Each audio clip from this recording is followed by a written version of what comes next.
Thai mèo siêu khuôn tạp ra Happy New Year ay nungsiraba subscriber mayam yumlom na tumani ko saide di bambla Thai mèo siêu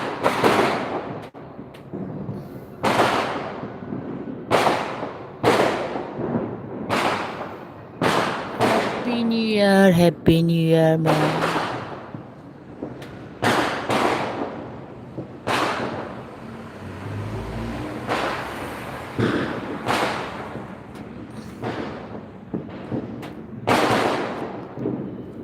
Happy New Year mayam ko sida di bombla yang kan thari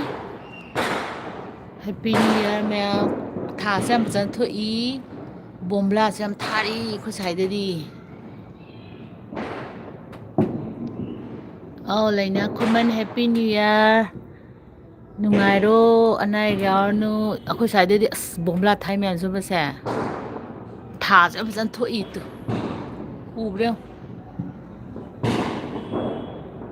Sylvia Happy New Year nungaina leiro afabada oiro akoi thaga chan thoktro bambla yam thari Happy New Year aigi nungsiba subscriber mayam loina nungairo awab loi ko asi 2025 yang wagre 26 amu nungai asi tha je chan thom wanda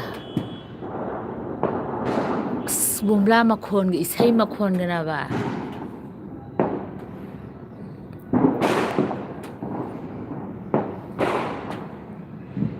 yum lom da di ai tumam madrai tau ni khara di yum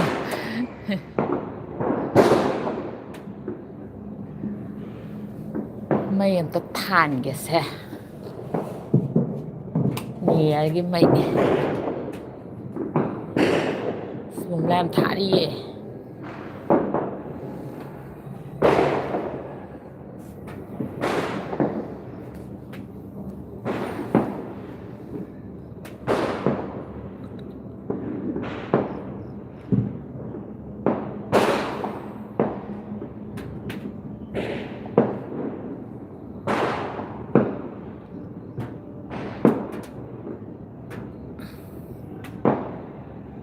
and I gunning gunning Happy New Year awaba loin ko o aphaba o hello 2026 lakpada yung ai tha sam phajara bhan tha mai thal ti ya phajate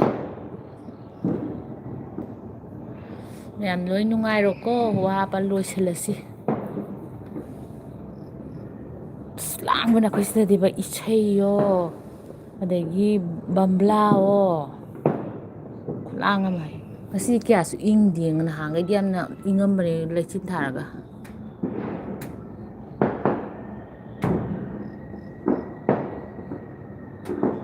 noi khat noi ahum wish tawre yam nungsi bye bye good night Happy New Year bye bye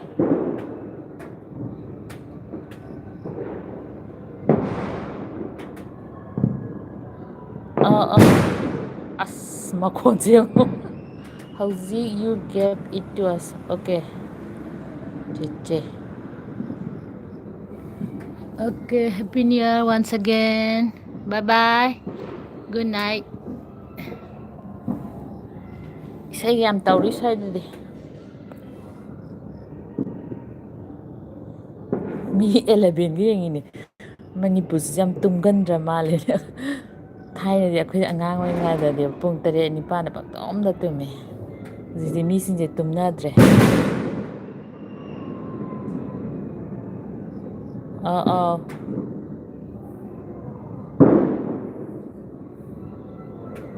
loin pharasi thank you nungsi ni ma'am khatang do jo wish story do bye bye good night